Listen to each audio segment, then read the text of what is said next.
Hello? Notes? Just a second. Notes, there's a phone call for you. Tell them I'm not there. Okay. I'm sorry, Notes can't come to the phone right now. Why? Dude, I've got, like, all of Season 2 of Stranger Things to watch, and Steven Universe just punked down a whole bunch of new episodes. I don't know, make something up. Oh, 'cause he's dead. They're not buying it. Yeah, of course they didn't believe you. Jeez, alright, fine, I'm coming, I'll make a friggin' review. Alright. Okay, let's do this.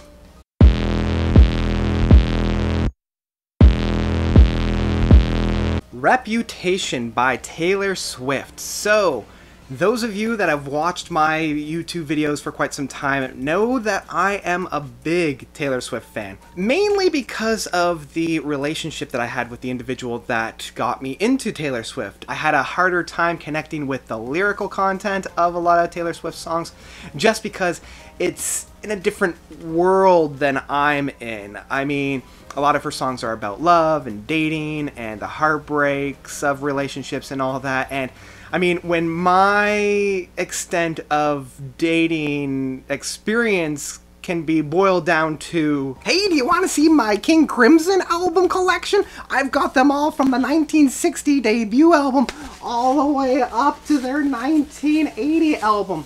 Wait, where are you going? So clearly we're in two different worlds here, and I recognize that. I know that I'm not the targeted demographic when it comes to this type of music, and I also know that the musical expression doesn't quite connect with me, and I am fine with that. In fact, that's kind of the appeal of Taylor Swift for me, because it's so far removed of what I normally listen to. It provides a nice sorbet for my palate, a nice kind of cleansing, and it's just that kind of bubblegum pop that I always like to listen to. Now, bubblegum expression is kind of just that, and I've seen this in the past in, say, bubblegum pop like this.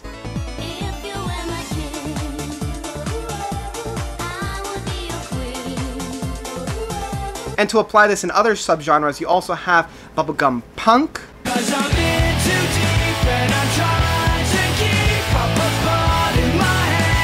And bubblegum rock. You mind? I say you look so fine that I really want to make you mine.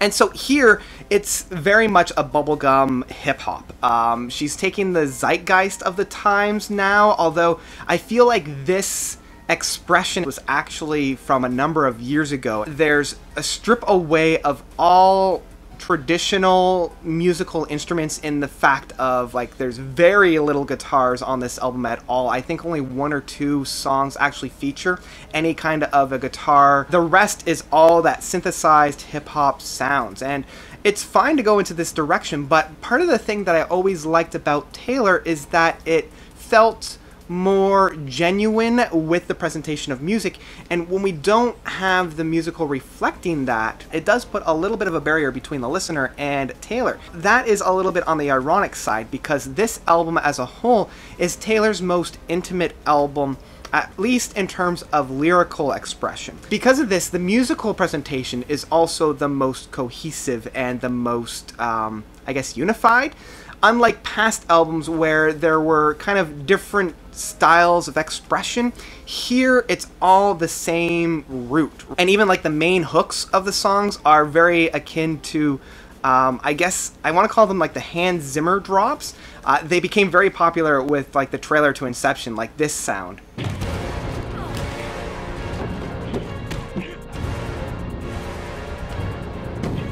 And that's like sound and expression is the driving force musically on this album. There's a lot of that auto-tune on her voice, there's a lot of that kind of robotic effect on that voice, and this has a double effect too.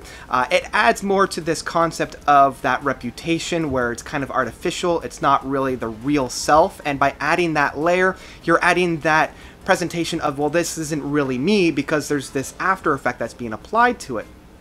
On the same hand, it does remove us a little bit more from that more genuine expression that she's kind of holding dear. And I want to talk a little bit about the concept of this album. And I hesitate to even put the idea that this is a concept album, because even though a lot of these songs have a unifying theme, which is reputation, how does that reflect on who the person is? How does she then choose to present herself and act within that environment, and how does that have consequences on herself as well as others? But at the same time, not all the songs follow this formula, so it's not quite like a fully cohesive narrative style, say like Tommy or American Idiot, but it's also not like a conceptual concept albums of, say, Animals from Pink Floyd. So it's definitely more of Taylor's particular self expressing herself at that time, and these were just the ideas that were in her head as she was writing a lot of these songs, as opposed to writing these songs with this particular idea in mind. One thing that I did notice about this album is that it's lacking a lot of the fun that came from previous albums. Like from 1989, we had Shake It Off and Style, and I even want to say Blank Spaces. And even from Red, we had a lot of really fun tracks on that, like We Are Never Getting Back Together, 22.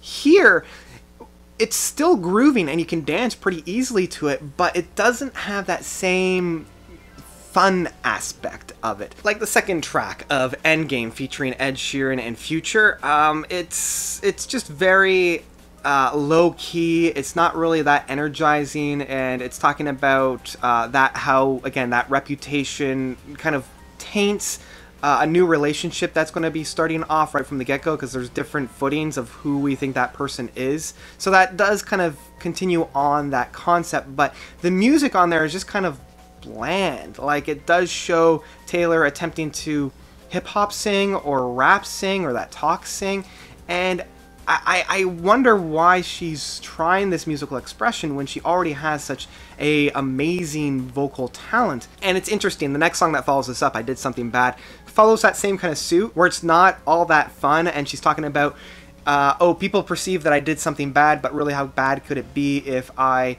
enjoyed myself while doing it, and I don't really regret what I did. Again, I can't relate in the slightest to this. And the sounds that are being produced here remind me of a lot of the sounds that were captured from Muse, like this one in particular. I have finally seen the light. Which is strange, because this came out, what, like 5 or 6 years ago? So, and Don't Blame Me, the next song, reminds me very much of Take Me to Church by Holzer. Like, it is almost a carbon copy. Like, as I'm listening to this, I'm ready to sing along, Take Me to Church! And so, skipping a couple of songs, I will talk about a few of them in between, because I feel like I'd be repeating myself. But King of My Heart is one of the few songs that actually includes a guitar sound on it, but it's so drowned out by, again, that Zimmer drops, that it's hard to connect on it. And King of My Heart is at least an enjoyable song. Like, I like how the energy is a little bit higher on this in comparison to a lot of the other tracks.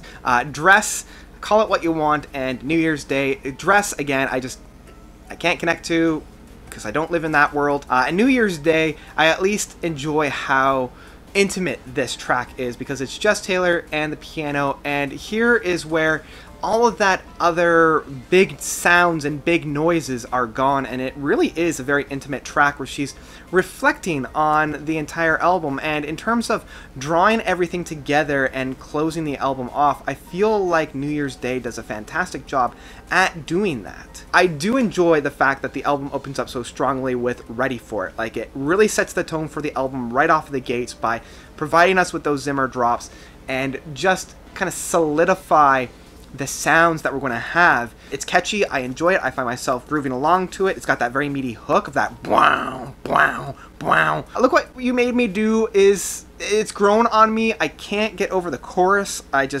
can't get Taylor's rapping. I can't get on board with it, but most of the other aspects of the song I do enjoy. I like how it's almost like a farcical look at the presentations that people have on her. And the other two songs, Getaway Car and This Is Why We Can't Have Nice Things. These are the two tracks that really surprised me. Getaway Car is my favorite track off of the album, and even probably my favorite track that Taylor's put out up to this date.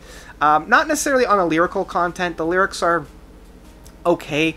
I do like the story that it's presented. I enjoy how the song builds to a mini crescendo near the end piece of this. It changes from a major chord to a minor chord slightly, and that change up it was just mwah. It was one of those beautiful moments that I really loved. This is why we can't have nice things. I need to talk about this song because it is a joy. It's one of the few really bouncing and more optimistic and fun tracks off of the album. And right off of the get-go, when she's talking about how, you know, for one summer she was throwing all these parties and she felt very much like Great Gatsby.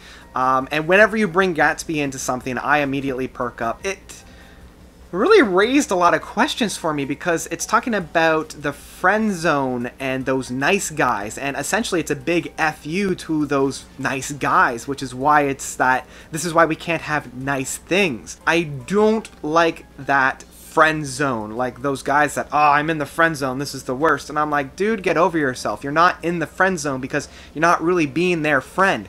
So I like how it was that kind of big FU and they kind of had that fun aspect to it. But the thing I want to talk about a little bit here is how she brought Great Gatsby into it, because it gave the song a little bit of a different spin on it.